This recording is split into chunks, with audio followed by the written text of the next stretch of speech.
nous allons aborder un sujet qui oscille entre le théologique et le philosophique, autour de la notion de la révélation dans ses multiples expressions et formes comme source épistémologique de la connaissance. Et donc je vais introduire cette problématique en partant de la distinction ou la confusion entre révélation et manifestation, entre la notion de l'wahi et la notion de tajalli. S'agit-il dans la révélation cardinale mohammedienne d'une logophanie ou bien d'une théophanie, épiphanie? S'agit-il d'une logique du discours ou d'une logique de la lumière et de la vision? S'agit-il de la parole ou de la lumière? Si je pars de la première révélation qui a fondé la tradition musulmane dans sa pensée, dans son agir, qui est le Coran, on est tenté de définir la révélation par la parole, comme une manifestation, non pas de l'essence de Dieu, mais d'un attribut de Dieu. Si l'on concède qu'il n'y a qu'une existence, comme disent les mystiques musulmans, wahdatul wujud, qui n'est pas panthéisme ni incarnation. L'existence est une, indivisible. Par contre, les manifestations des attributs de Dieu sont multiples. Il y a une distance de l'essence et une multiplicité de manifestations des attributs de Dieu. Et là, on distingue l'essence et l'expression de ces attributs, une catégorie scolastique classique.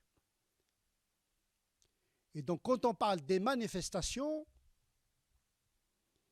on fait évocation plutôt à la création, comme un langage divin, une sémantique cosmique divine, une révélation de Dieu avec petit r. Par distinction à la révélation canonique et officielle qui émane de l'essence de Dieu en tant qu'attribut de parole, qui émane de Dieu mais qui s'exprime dans le temps et l'espace des hommes. Voilà un premier paradoxe de la révélation. Comment le transcendant se manifeste dans le temporel, le temps et l'espace. Comment la transcendance coïncide avec l'immanence, puisque le Coran se qualifie comme un rappel, dhikr, il rappelle quelque chose qui est déjà en nous, d'une certaine manière. Une distance dans l'ontologie et l'être, mais une coïncidence dans la sémantique et les significations. Union, ça s'appelle fana, une fusion du sens avec une distinction, une séparation des essences, d'une certaine manière, si l'on concède que l'essence, c'est le côté éternel de l'unicité de Dieu. Et donc, cette révélation coranique, qui est la parole de Dieu, qui n'est pas une vision, qui n'est pas une manifestation de son essence, et qui se fait par médiation, à distance. Il y a la distance qui est gardée. Le verset explicite cette distance, révélation par distance. Il faudrait rappeler que révélation en arabe, c'est le wahi, donc il y a la sémantique un peu distincte, parce que la révélation n'est pas véritablement un terme propre pour qualifier la révélation musulmane, parce que qui dit révéler dit dévoiler d'une certaine manière. Or, il n'y a pas de dévoilement. Il y a le wahi qui est une indication. Le wahi signifie, c'est communiquer la communication divine par le geste, par l'aya, le signe, hein, par l'indication. Mais le suspense n'est jamais totalement levé. Voilà. Donc ça indique et ça crée l'intrigue et le suspense. C'est-à-dire qu'il y a une place pour la raison et pour l'interprétation. Je vais aborder peut-être ça dans la troisième étape de notre conférence, révélation, interprétation, raison comme prolongement de la révélation. Prolongement aux coïncidences. ما كان لبشر أن يكلمه الله إلا من وراء حجاب. C'est-à-dire que Dieu ne procède par communication à un être humain si ce n'est qu'à travers un voile. Donc, il y a une distance, hijab. Même Moïse, à qui Dieu parla directement, il lui parla derrière un voile. Il n'y a pas la manifestation de l'essence. La vision est impossible, ou bien insupportable à la raison. En tout cas, dans ce bas monde. Je ne vais pas parler de la vision de Dieu, qui serait peut-être un autre sujet ultérieur. Moïse, puisque Dieu lui a parlé directement, il a demandé plus. Arini anzur ilayk. Fais-moi que je te vois.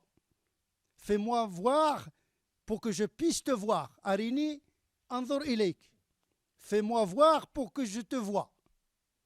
C'est-à-dire, donne-moi la capacité, parce qu'il savait pertinemment que par lui-même est incapable d'accéder à la vision, donc il a demandé le secours de Dieu pour qu'il puisse le voir. Alors, la réponse était négative. Il lui a dit, regarde la montagne, si la montagne arrive à résister à ma vision, à mes lumières, alors tu me verras. Et quand Dieu s'est manifesté, à la montagne, celle-ci s'est effondrée. En tout cas, tous les théologiens, les mystiques, disent que la vision de Dieu dans ce bon monde est inaccessible. Mais il y a une vision onirique de Dieu.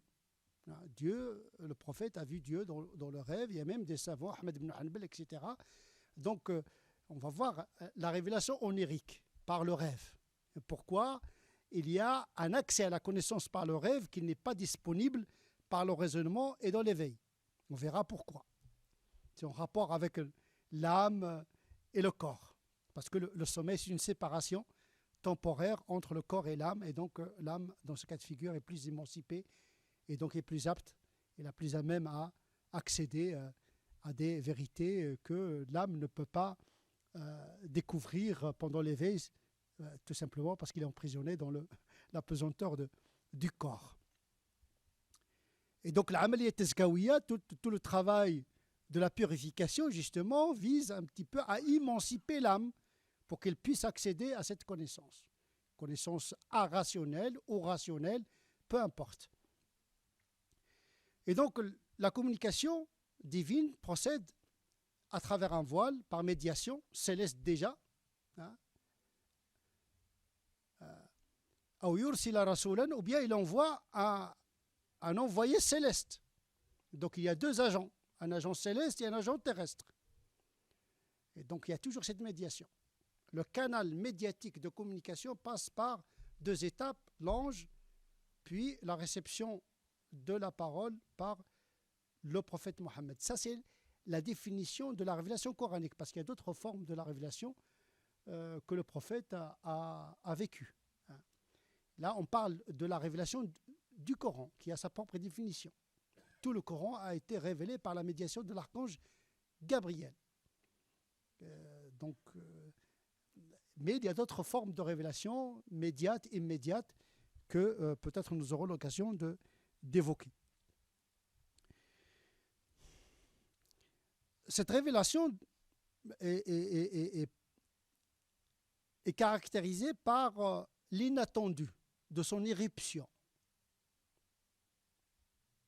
La révélation ne procède pas par un raisonnement discursif où les prémices précèdent les conclusions. Ça inonde l'esprit du prophète sans attente.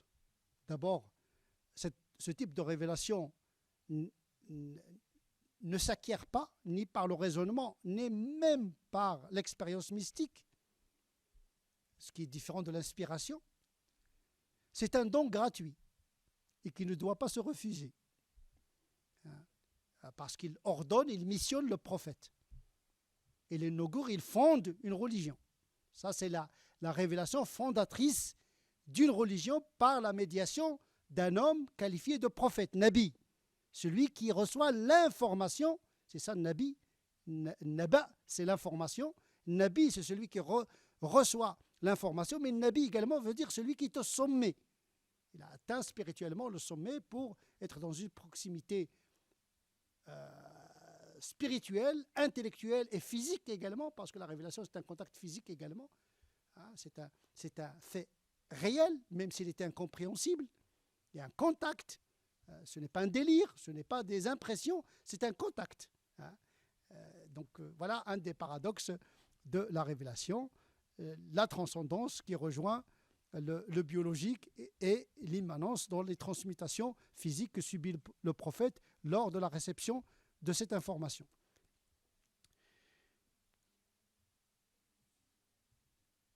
L'accès à Nubuwa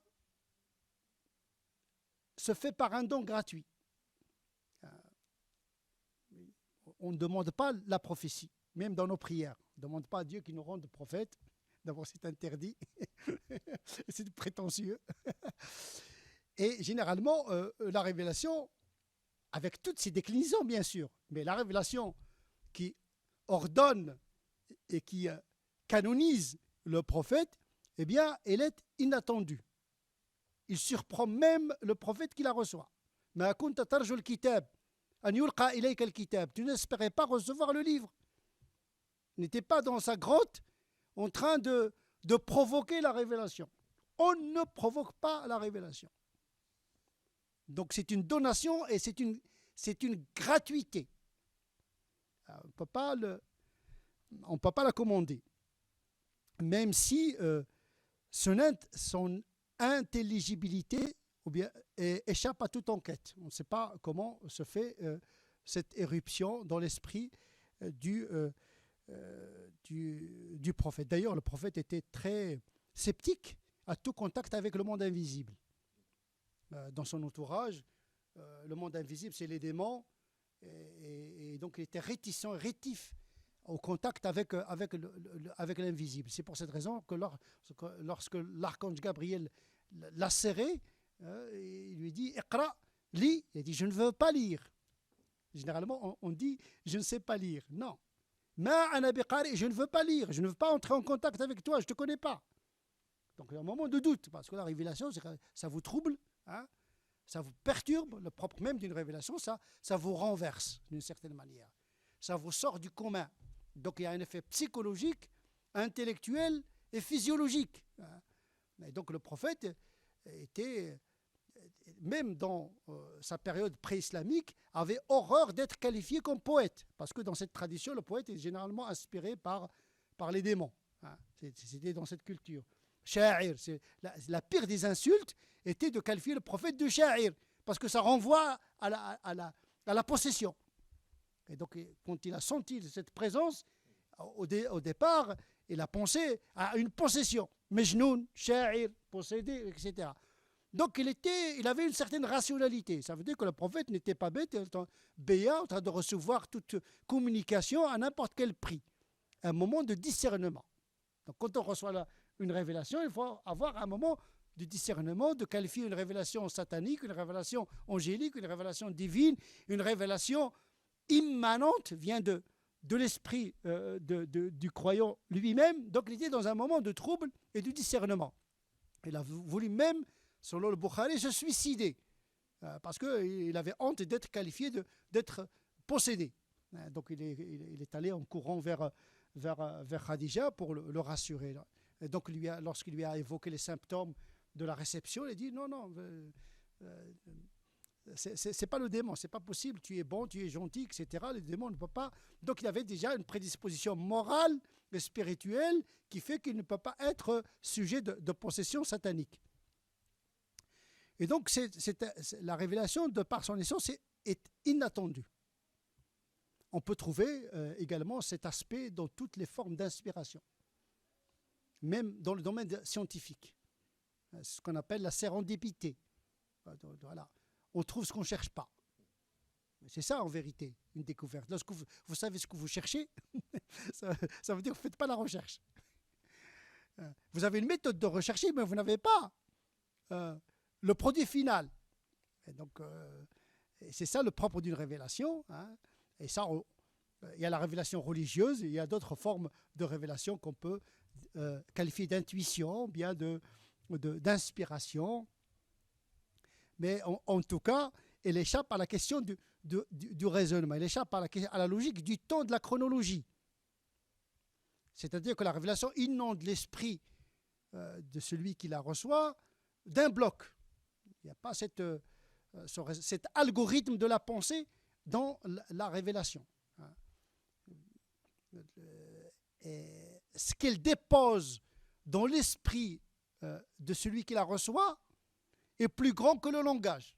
Généralement, l'intuition est plus vaste que le langage. Plus on essaie d'exprimer une vérité, plus on la réduit. قل لو كان البحر مدادا لكلمات ربي لنفد البحر قبل أن تنفد كلمات ربي. Le Coran lui-même dit les paroles de Dieu sont infinies. Hein, donc, on ne peut jamais exprimer la vérité dans un langage restreint. C'est pour cette raison que le Coran est un ensemble de ayats, des indications. Il indique, il ne révèle pas totalement, c'est-à-dire il ne dévoile pas totalement, il trace, il oriente. Hein, c'est une minhaj, c'est une méthodologie, trace la voie, mais c'est à la raison et à l'esprit de continuer son chemin.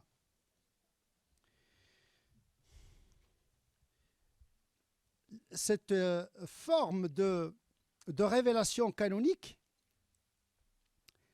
est singulière, hein, parce qu'il ne se répète pas tout le temps. La révélation mohammedienne, il a clôturé, mais en même temps, il a inauguré. Hein. C'est une fin, mais qui est un commencement. La clôture de la prophétie inaugure la maturité de la raison. On n'a plus besoin d'un prophète. L'homme a atteint la maturité de la raison. Il peut continuer le chemin tout seul. Il n'attend plus le Messie. On n'attend plus une révélation. Parce que l'essentiel a été effectué avec le Coran. Il a clôturé, mais en même temps, il a inauguré. C'est pour cette raison que le Coran, il est ouvert de par les voies qu'il ouvre à la raison. Et donc, quand on lit la révélation coranique, il ne vous renferme pas sur vous-même. Plutôt, il ne vous renferme pas dans le texte. Autrement dit, la sortie de la clôture scripturaire n'est pas une sortie de la vérité coranique, puisque le Coran renvoie à d'autres formes de connaissances. Sanurihim ayatina fil afaq, on va leur montrer nos signes dans les horizons, c'est-à-dire dans la nature, à travers la manifestation de Dieu dans le monde, la manifestation de ses attributs, pas de son essence. Son essence est toujours cachée à travers le voile, il y a toujours une distance, donc il n'y a pas de panthéisme, il n'y a pas d'incarnation, mais il y a une unité de l'existence. À ne pas confondre wahdat al-wujud avec l'ittihad ou al-hulul. Généralement, dans le vocabulaire des mystiques, les gens pensent que wahdat al-wujud, l'unité de l'existence, signifie le panthéisme et l'incarnation. Ça n'a rien à voir. On confond le répertoire de l'essence avec le répertoire des attributs. Je ne vais pas développer ce côté-là qui a fait couler beaucoup d'encre théologique chez les scolastiques entre les ash'arites, les hanbalites, là, avec des variantes un peu subtiles et complexes. Et puis, le Coran ouvre également une autre perspective, c'est-à-dire le livre intérieur. C'est pour cette raison, personnellement, je parle de la théorie des 3 livres nécessaires pour comprendre la révélation coranique. Le livre révélé, le livre créé et le livre intérieur. C'est-à-dire qu'il y a beaucoup de choses qui sont gravées dans notre nature. Outina al-iman qabla al-Qur'an, disaient les compagnons, 3 compagnons ont cité la même chose. Nous avons eu la foi avant le Coran. C'est-à-dire le Coran est venu confirmer. Le Coran n'a pas choqué les intuitions des Arabes de l'époque parce qu'il ne commandait que les choses qu'ils connaissaient, qu'ils ont reconnues dans le Coran. Le ma'rouf. Ils ont reconnu. À cet égard, le Coran produit une aérophanie. Ça veut dire il vous donne un œil nouveau pour regarder de nouveau le monde. Donc le Coran révèle en nous. il est révélé, mais il révèle en nous une autre manière de voir l'être humain et l'homme. Donc une virginité, il nous renvoie à notre prime nature, le fitra, hein, puisque l'âme est venue du ciel, avec les traces de Dieu en elle, et à cause de la sédimentation du temps et l'emprisonnement du corps et l'éducation, cette âme a perdu la trace de Dieu. Le Coran est venu justement pour creuser cette source et faire jaillir ce aql, cette fitra que Dieu a déposé. Donc nous avons l'aql avant, nous avons la foi avant la révélation, d'une certaine manière. Nous avons l'aql avant le Coran. C'est pour cette raison que c'est l'aql qui oblitère et qui valide la révélation avant de s'y soumettre. Donc, sans aql, il n'y a pas de révélation. Éliminer l'aql, c'est éliminer la révélation, parce que la révélation parle aux ulul albab, ceux qui sont dotés de raison. Donc liquider la raison, c'est liquider la révélation, raison de plus. Et donc aussi, Hudayfa disait نزلت الأمانة في جذر قلوب الناس. Ça veut dire l'amana, c'est-à-dire le tawhid et la vérité, en quelque sorte, a été déposée et descendue dans les cœurs des gens, puis ils ont appris le Coran, puis la Sunna. La première révélation, le Coran, et sont subordonnés. Nous avons une révélation à deux strates, le Coran et la Sunna. Peut-être nous aurons l'occasion un petit peu de parler de ces différentes révélations inaugurées par Dieu lui-même. Donc les musulmans se réfèrent à deux révélations d'une certaine manière. Donc il y a toujours cette séparation, même dans l'ordre de la révélation, toutes les révélations n'ont pas le même statut.